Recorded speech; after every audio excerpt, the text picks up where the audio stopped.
आ रही है ना? हाँ, अपन चालू करते हैं। ओम जय जय नमोस्तु नमोस्तु, नमो अरहंताणं नमो सिद्धाणं, नमो आयर्याणं नमो वज्रायाणं, नमो लोये सौसाहुणं, शादवादनय षट्द्रव्य गुण पर्याय और प्रमाण का, जड़ कर्म चेतन बंध का, अरु कर्म के अवसान का, कर स्वरूप यथार्थ जग का, जो किया उपकार है, उसके लिए जिन वाणी माँ को वंदना शत बार है, वंदना शत बार है। हम यहाँ पे बच्चों में जो नैसर्गिक गुण होते हैं उसकी हम चर्चा कर रहे हैं।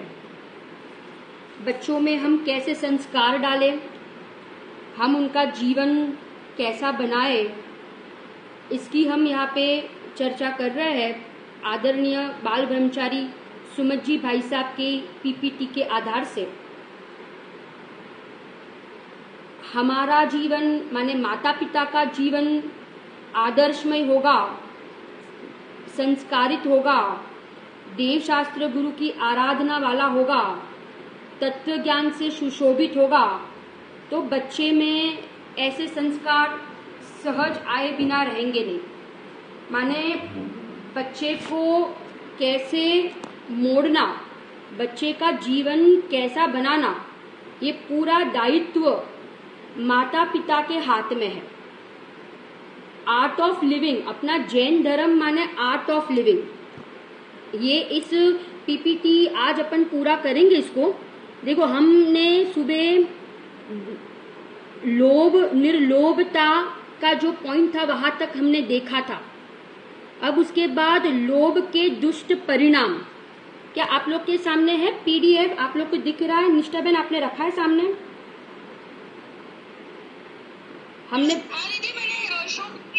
हमने बहुत सारे पॉइंट्स देखे कि बच्चे में निशंकपना, बच्चे में निकांक्षितपना आना चाहिए। माने बचपन से तो ऐसे गुण थे, परंतु बड़े हो तो भी इस प्रकार का उनके जीवन में इस प्रकार के गुण बने रहे।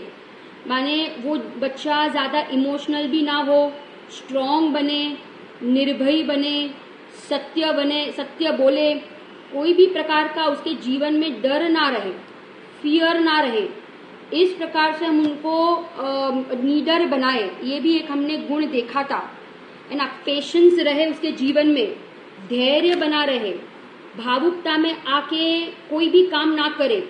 माने ये सारे गुण हमें उनको समझाना है, सिखाना है कि बेटा तुम कुछ भी कार्य भावुकता में आके मत करना, जो भी काम करना है उसके पहले 10 बार सोचना, किसी बड़ों का उसमें सलाह लेना, कोई बड़े की राह लेना, माने फिर वो काम करना। इस प्रकार का हमें उनको समझाना है। नहीं तो वो बच्चा तो नादान है, अज्ञान उसमें है, उसको तो पता ही नहीं क्या करना उचित है और क्या करना उचित नहीं है। उसको बुकिश ना बनाए, खाली पढ़ना नहीं, परंतु उसको दुनिया में क्या चल रहा है, दुनिया की पूरी जानकारी दे, तो वो उसका आत्मबल भी बढ़ेगा, वो हर सिचुएशन को फेस कर पाएगा। खाली बुकिश नॉलेज नहीं, परंतु उसको प्रैक्टिकल भी समझाए और भेद ज्ञान साथ में उसको तत्व की भी संस्कार देते जाए। हमने बहुत सारे पॉइंट्स ये पीपीटी के आधार से देखा। अब हम जाते हैं आगे। लोभ के दुष्परिणाम, सहयोग, सौजन्य से मिलने वाली संतुष्टि, आनंद का अनुभव कराए।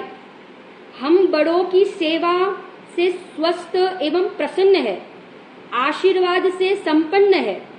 प्रतिदिन बच्चे के सुनने में ये आना चाहिए। देखो कितना गजब का लिखा है।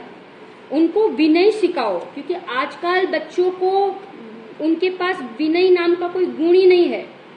ना वो किसी के से रिस्पेक्ट से बात करते हैं, ना वो बड़ों को आदर देते हैं, ना वे बड़ों के पैर छूते हैं, ना उनको जय जिनेन्द्र कहते हैं, है ना। हाय हेलो का जमाना हो गया है, परंतु हम उनको जय जिनेन्द्र बोलना सिखाए, बड़ों को विनय करना सिखाए। सुबह ही कहा था ना, विनय वो धर्म की पात्रता है। श्रीमद जी कहते थे पात्र बिना वस्तु ना रहे, पात्रे आत्मिक ज्ञान, विनय से ज्ञान बढ़ता है। आप ही देखो गणधर मुनिराज, जैसे गणधर मुनिराज 4 ज्ञान के धारी, फिर भी आप देखो उनमें कितनी विनय है कि वो भगवान के सामने, सर्वज्ञ परमात्मा के सामने, गुरुदेव श्री कहते हैं ना कि गलूड़ियानी जेम बेसी जाए। गलूड़ियानी जेम माने कुत्ते के जो पिल्ले होते हैं वो कैसे बैठते हैं, ऐसे भगवान की वाणी सुनने के लिए बैठ जाते हैं। बड़े पंडित जी कहते हैं विनय उत्कृष्ट शिष्टाचार है, विनय उत्कृष्ट शिष्टाचार है। हम अपना सारा काम मर्यादा में करें, विनय का पालन करें, अभिमान ना करें। मैंने बच्चों को समझाओ कि कितना भी ज्ञान बढ़ जाए, कितना भी ज्ञान बढ़ जाए, है ना, कितने भी अपन आगे आ जाए, परंतु हम अपने गुरु को विनय करना ना भूले, हम अपने गुरु को ना भूल जाए, हम अपने माता पिता को ना भूल जाए। इस प्रकार का हमारे जीवन में अभिमान ना हो कि जिससे हम, हमारे ऊपर जिसका उपकार है, हम उपकारी का उपकार ही भूल जाए। तो आपको बच्चों को ये पढ़ाना है कि हमें कभी जीवन में उपकारी का उपकार नहीं भूलना। किसका नहीं भूलना? उपकार, उपकारी का उपकार नहीं भूलना, है ना। कभी हम सामने किसी बड़े के सामने कुवचन, खोटे वचन, उल्टे उल्टे जवाब, इस प्रकार का हमारा बड़ों के साथ बिहेवियर ना हो। हमें बच्चों को ये सब हमें समझाना है ना। हमें उनको शांति से, प्रेम से, प्यार से हम उनको समझाए कि हम बड़ों के साथ कैसा व्यवहार हमें करना चाहिए। उनकी सेवा करके उनको प्रसन्नता आनी चाहिए, बड़ों की सेवा करके उनको प्रसन्नता आनी चाहिए।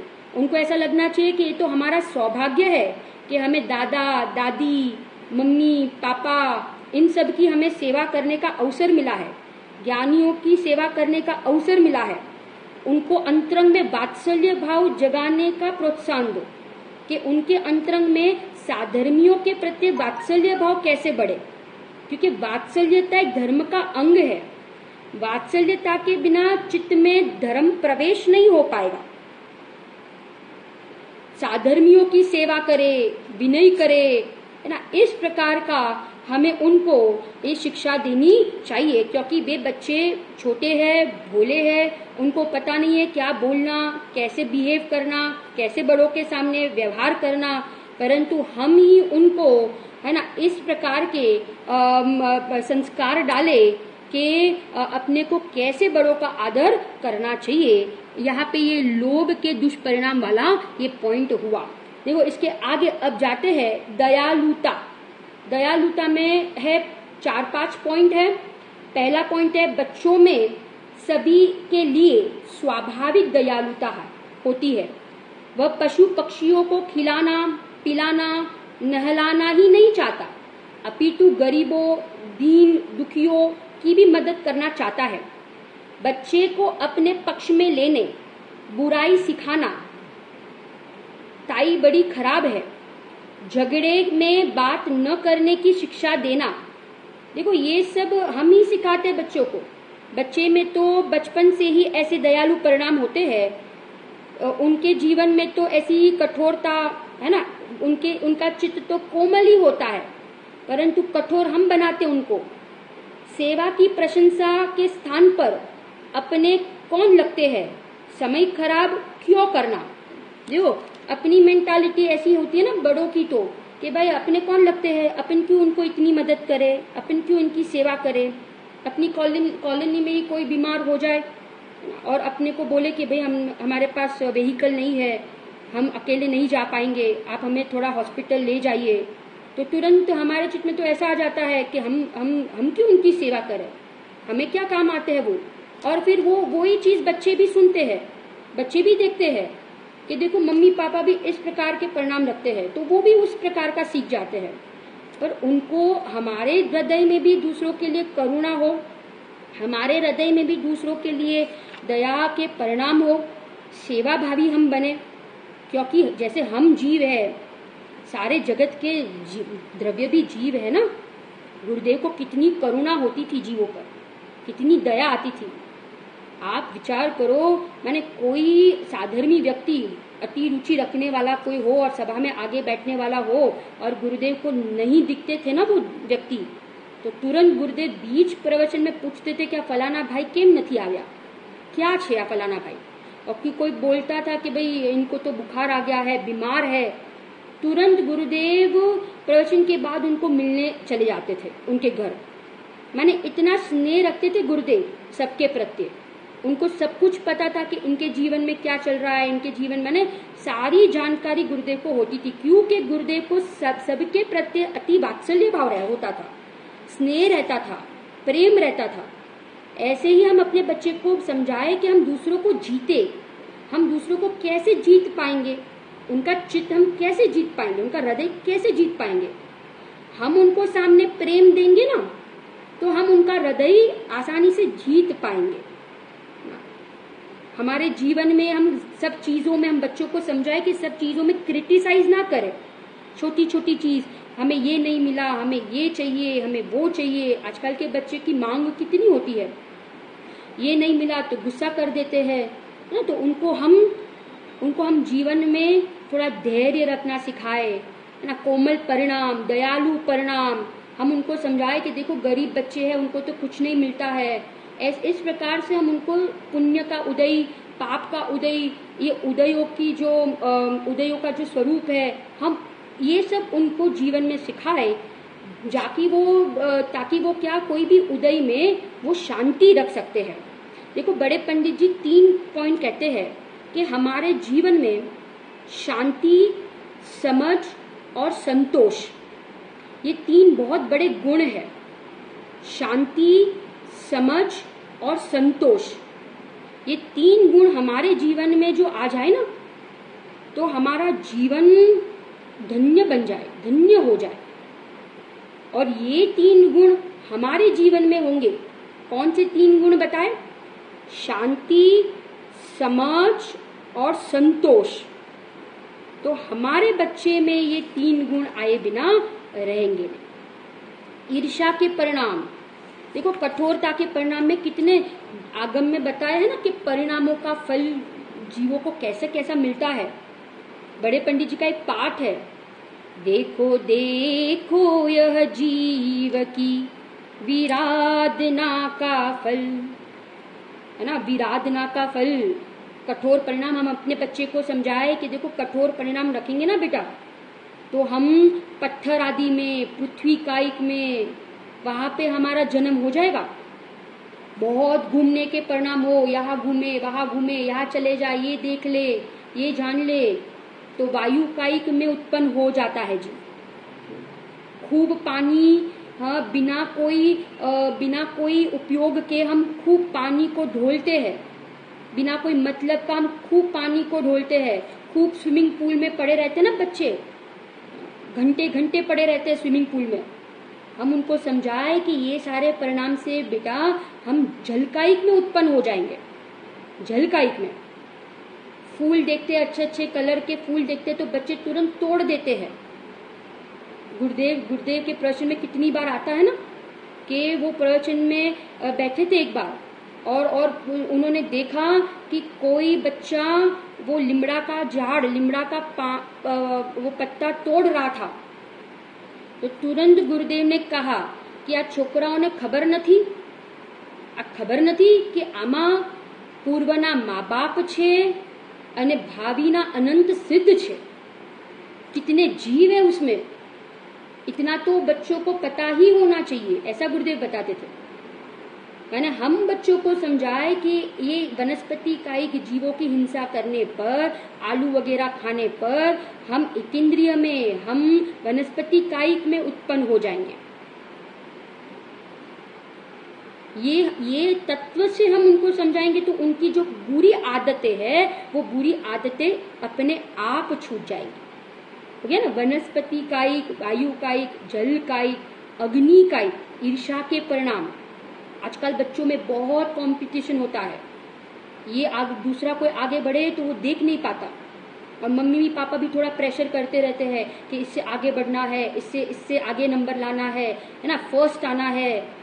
तो ये बच्चों में ऑटोमेटिक अंदर में ईर्ष्या के परिणाम होने लगते हैं। हम बच्चों को ऐसा पढ़ाए कि हम किसी के प्रति ईर्ष्या ना रखें, सब आगे बढ़े, सबका अच्छा हो, सबका भला हो, इस प्रकार का हम उनको उपदेश दें तो उनको कभी भी ईर्ष्या के परिणाम नहीं होंगे। और ईर्ष्या के परिणाम में जीव निरंतर आकुल व्याकुल रहता है, निरंतर आकुल व्याकुल। वो किसी की बढ़ती नहीं देख सकता, वो किसी का अच्छा नहीं देख सकता। कल उठ के वो भी आगे बढ़ता हो तो कोई उसका अच्छा नहीं देख पाएगा, तो वो बढ़ ही नहीं पाएगा, उसका ग्रोथ नहीं हो पाएगा। हम ऐसे अंदर में भाव, देखो गुरुदेव के परिणाम कैसे होते थे कि बद्धा ज आ मोक्ष मार्ग में लागे, सब जीव ये मोक्ष मार्ग में लगे, सब जीव आगे बढ़े। मैंने कितनी प्रशंसा करते थे, पंडित देखते थे किसी का क्षोभम ज्ञान ज्यादा होता था तो भरी सभा में उनकी प्रशंसा कर देते थे। दादा की प्रशंसा करते थे ना, हुकुमचंद जी भारिल की भी कितनी प्रशंसा करते थे, बाबूजी की प्रशंसा करते थे, ज्ञानचंद जी पंडित जी की प्रशंसा करते थे। माने गुरुदेव कितने निखालस जीव थे, उनको खुद को कुछ नहीं समझ में आता था तो बोल देते थे कि मुझे ये मेरे क्षयोपशम ज्ञान में ये पकड़ में आ नहीं रहा है। यानी कितनी निखालसता। ऐसे हम अपने बच्चे को निखालस बनाए तो उसका ग्रोथ, उसकी प्रगति, वो आगे बढ़े बिना रहेगा नहीं। दयालु चित्त की बात हुई ना, दयालु चित्त। अपने बच्चे क्या हृदय कोमल हो, दूसरों के प्रति उसको कोमल परिणाम हो, दया के परिणाम हो, है ना, सेवा के परिणाम हो, सबकी प्रशंसा करे, सबके गुण देखे, वो किसी की निंदा ना करे, उसको ऐसा समझाए कि बेटा किसी का दोष देख लेना तो भी उस दोष को हम छुपा ले, उस बच्चे के दोष प्रकट नहीं करो, उसके गुण देखो। ऐसी हम उनको शिक्षा दें। उसकी थिंकिंग एक अलग प्रकार से बनाए, सारे बच्चों से उसकी थिंकिंग अलग बने, दूसरे बच्चों के जैसा उसका थिंकिंग ना हो, कॉमन थिंकिंग ना हो। अपने गुरुदेव की थिंकिंग सबसे अलग थी, इसलिए गुरुदेव का जीवन कितना प्रभावशाली बना। ऐसे हमारे बच्चे का थिंकिंग अलग हो, किसी का कोई दोष देख ले तो क्या हुआ, हमारे में कोई दोष नहीं है क्या, हमारे में भी कितने दोष है। तो हमें तो ये दूसरे के दोष देखते हैं तो उस दोषों को गौण कर दो, क्योंकि वो पारिणामिक भाव तो सुरक्षित है ना, उसका पारिणामिक भाव तो परिपूर्ण है ना, और अभी तो संसारी है। अब जब ज्ञानियों के चारित्रमों के उदय में कैसे कैसे परिणाम होते हैं तो विचार करो, तो ये तो अभी नन्हे मुन्ने बच्चे हैं, छोटे हैं, गलतियां भी होगी, उनको हम डांटे नहीं, हर बात में हम उनको डांट कर वो कमजोर बना देते। हम उनको डांटे नहीं, हम उनको स्ट्रांग बनाए। गलती हो जाए तो कोई बात नहीं बेटा, अब दूसरी बार मत करना, उनको हम चांस दे। वो नहीं करेगा, अगर हम उसको डांटेंगे तो वो दूसरी बार करेगा, वो वापस करेगा। इस प्रकार से हम उनके साथ योग्य व्यवहार करें, हम उनके चित्त में दया के परिणाम प्रकट करें कि उस बच्चे को सबके लिए दया के परिणाम हो। दादा दादी के पास बैठे सेवा करे, कोई काम हो तो हेल्प करे, उनकी सेवा करे, उनको मदद करे। इस प्रकार के संस्कार हम अपने बच्चों में डालें। दूर व्यवहार किसी के साथ ना करें, दूर व्यवहार ना करें, है ना, माने कोई भी प्रकार का खोटा व्यवहार किसी के साथ ना करें। इस प्रकार के हम संस्कार अपने बच्चों में डालें। आत्मनिर्भरता, अपन आगे बढ़ते हैं। इसके बाद का जो पॉइंट है आत्मनिर्भरता में क्या लिखा है, 3 पॉइंट दिए हैं। बच्चे स्वभाव से ही अपने खिलौने खुद उठाते हैं। उठाना, बैठना, लेटना, सीखना, घुटने के बल पर खड़े होना, चलना सिखाना, है ना, चलना सीखता है। उसके आसपास की चीजें माता पिता उठाए, उसका हर काम करे, सारी जिम्मेदारियां दूसरों के कंधे पर डालने की आदत हो जाएगी। दूसरों पर निर्भर बनाना बच्चे को बैसाखी देने के समान है। देखो हम बच्चे को यह आत्मनिर्भरता में भाई साहब ने ये बता रहे हैं कि बच्चे को स्वावलंबन बनाए, माने हम उनको किसी के ऊपर निर्भर माने आधार ना बनाए, आधारित ना करें। हम देखो सबसे ज्यादा बच्चों के लिए कोई हितैषी है जगत में तो वो उनके माता पिता है। सबसे ज्यादा अच्छा कोई जगत में सोचता हो बच्चों के लिए तो कौन सोचता है? उनके माता पिता सोचते हैं, है ना।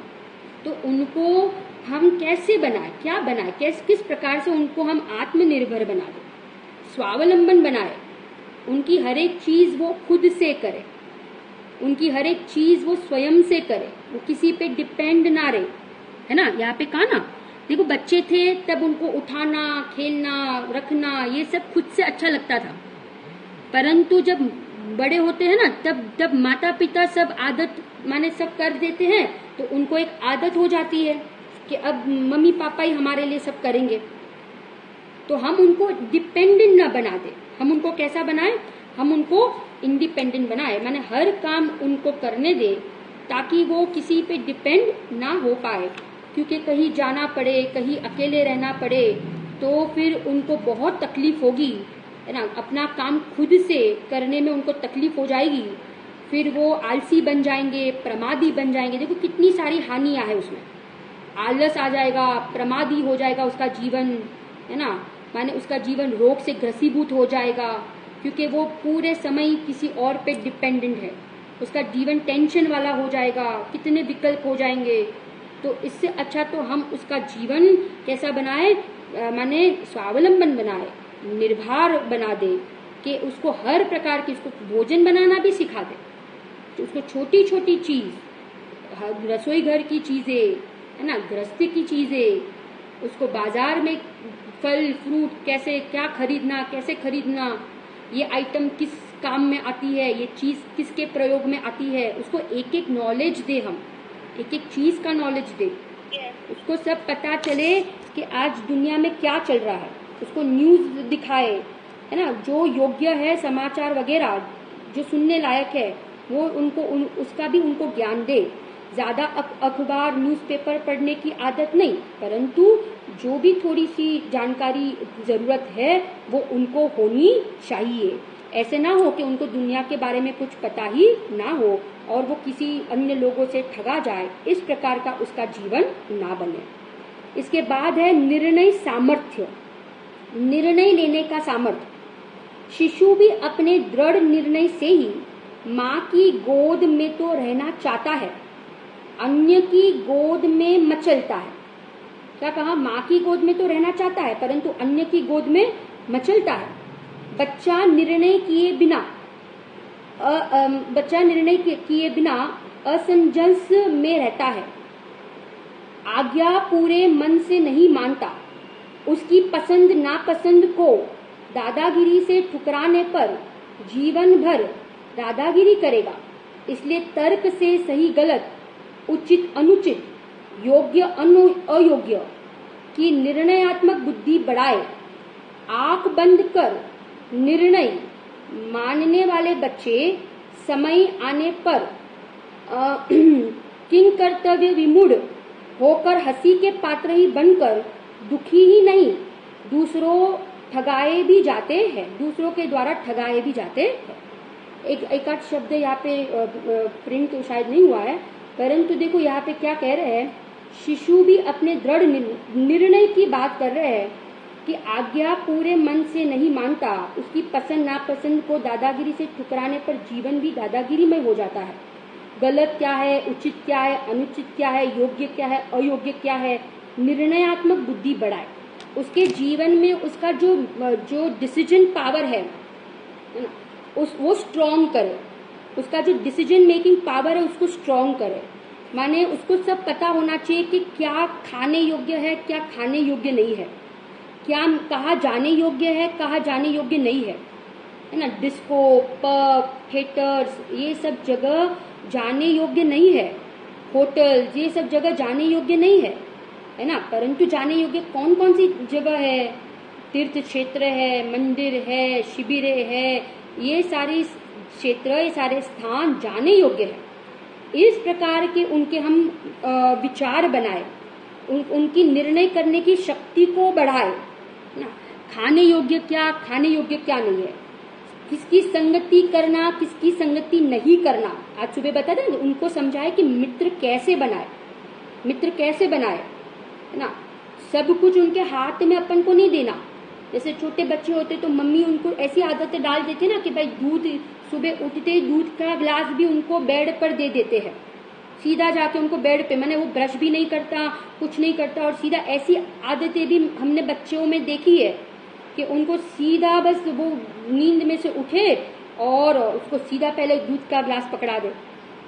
इस प्रकार की आदतें ये ऐसी नहीं बनानी चाहिए, क्योंकि ये इसमें बहुत हानियां हो जाएगी फिर उसके जीवन में। तो हिंसक क्या है, अहिंसक क्या है ना। इस प्रकार के उसको सारे पदार्थों का, क्षेत्र आदि का, मित्र अमित्र का, सच्चे देव शास्त्र गुरु का, कुदेव कुगुरु कुशास्त्र का, कहा वंदन करने योग्य है, कहा वंदन करने योग्य नहीं है ना। कौन से मंदिर जाने योग्य है, कौन से मंदिर जाने योग्य नहीं है, कौन सी बुक्स पढ़ने योग्य है, कौन सी बुक्स पढ़ने योग्य नहीं है।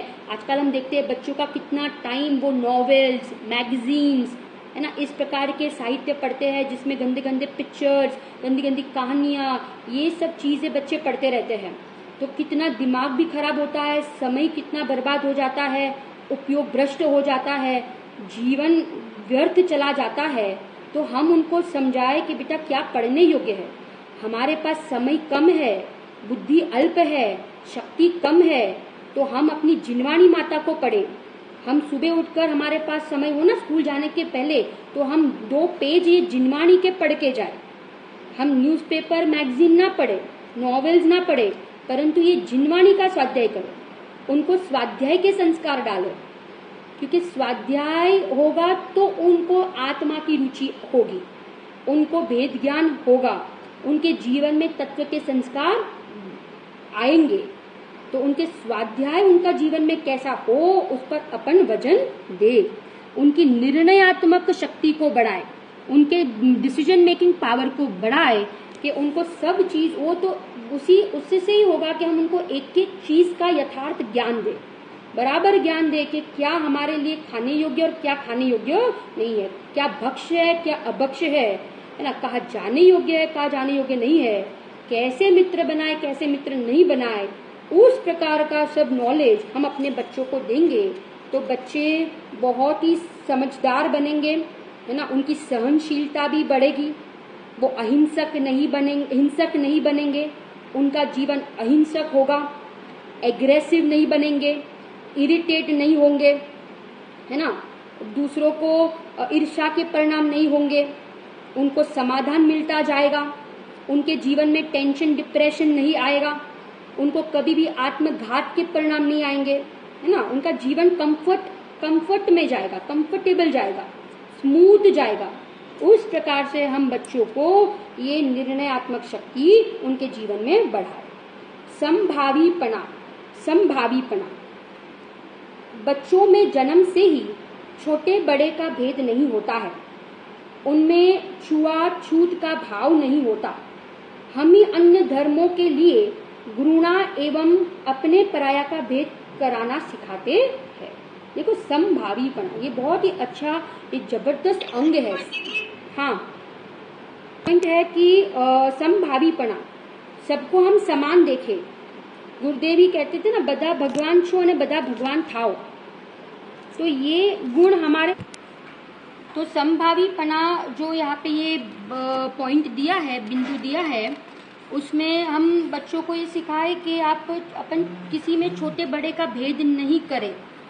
किसी का क्षम ज्ञान ज्यादा हो और किसी का कम हो तो हम उसमें भेद ना करें, हम किसी को पर्याय दृष्टि से ना देखें, क्योंकि सभी जीव गुणवान है, सामर्थ्यवान है, शक्तिशाली है, सबके पास परिपूर्ण भगवान आत्मा मौजूद है।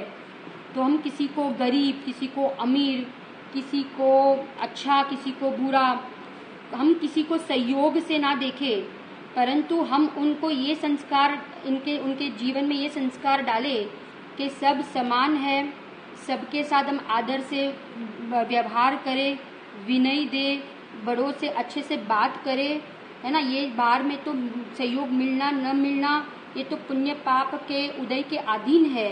इस प्रकार से हम उनको सब चीज़ें समझाएं, उनकी शील की रक्षा हो, इस प्रकार के उनको हम थोड़े संस्कार दें।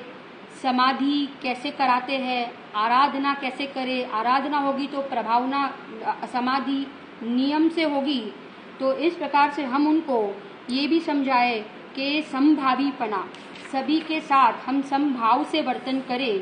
किसी को हम ज़्यादा इम्पोर्टेंस दे, किसी को कम इम्पोर्टेंस दे, किसी से राग करे, किसी से द्वेष करे, इस प्रकार का हम भेदभाव ना करें, है ना। नेचुरल रहे, अपना जीवन सादा रहे, अपना जीवन सहज रहे, और हमारे चित्त में से देव शास्त्र गुरु कभी उतरे नहीं।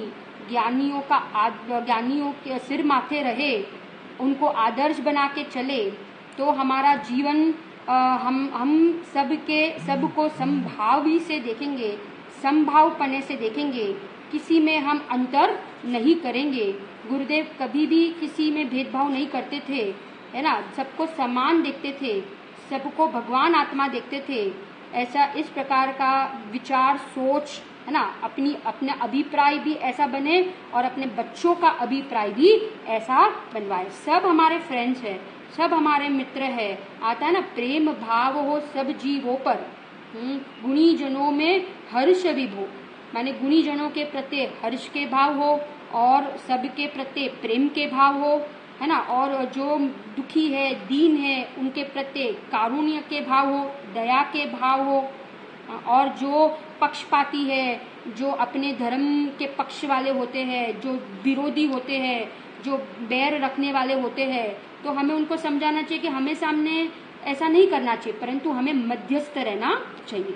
हमें राग और द्वेष नहीं करना चाहिए, परंतु हमें वीतराग भाव से समता भाव को धारण करना चाहिए। ऐसा ये समभावीपना गुण है जो हमें बच्चों में डालना चाहिए। और अंतिम है मधुर भाषी।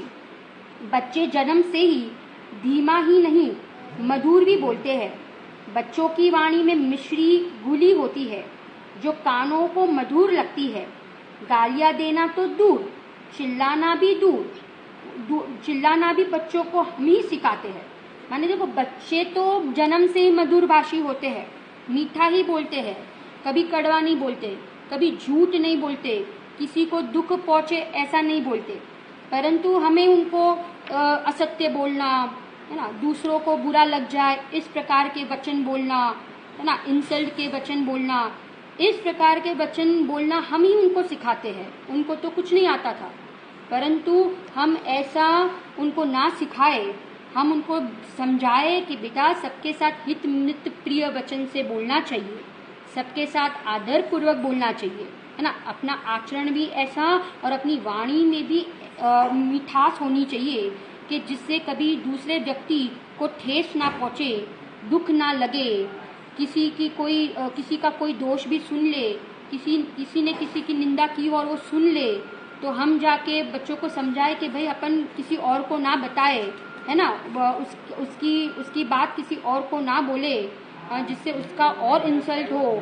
माने ऐसे वचन ना बोले, ऐसे वाक्य ना निकाले अपने मुंह में से कि जो सामने वाले को दुख पहुंचे, पीड़ा पहुंचे, है ना। इस प्रकार के अपन बच्चे को ये सत्य बोलने के, मधुभाषी बोलने के, है ना, कोई बेचारा फंस जाए इस प्रकार के वचन ना बोले, है ना। रत्नकरण चावकाचार्य में काफी इसमें डिटेल में सब आया है कि हम ऐसे वचन ना बोले कि सामने वाला फंस जाए।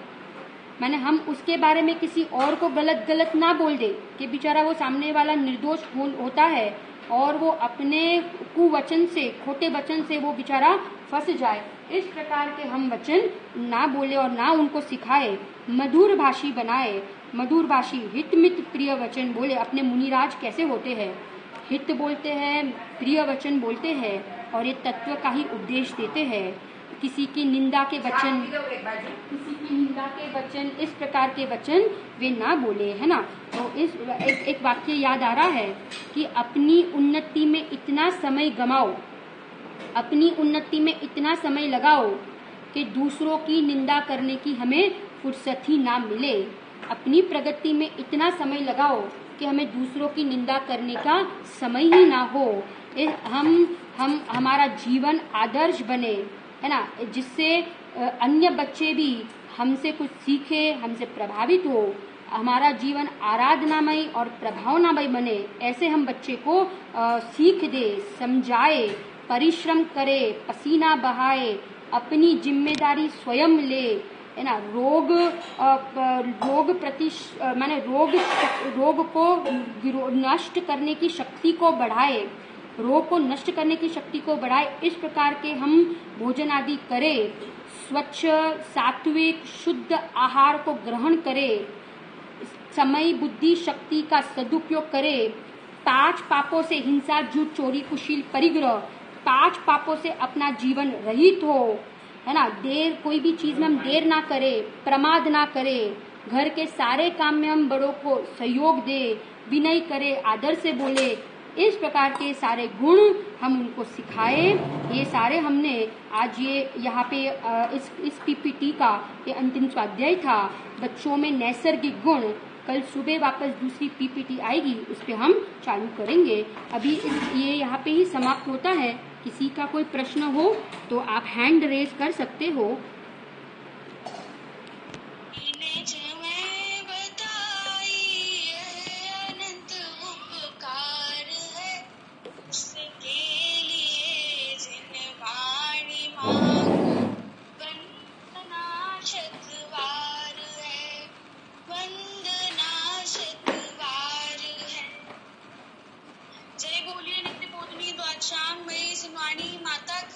जय हो, जय हो, भगवंतों की जय हो, भावलिंगी संतों की जय हो, लिंग शासन लो, जय हो, अंतिम शासन नायक श्री महावीर भगवान की जय हो, जय हो।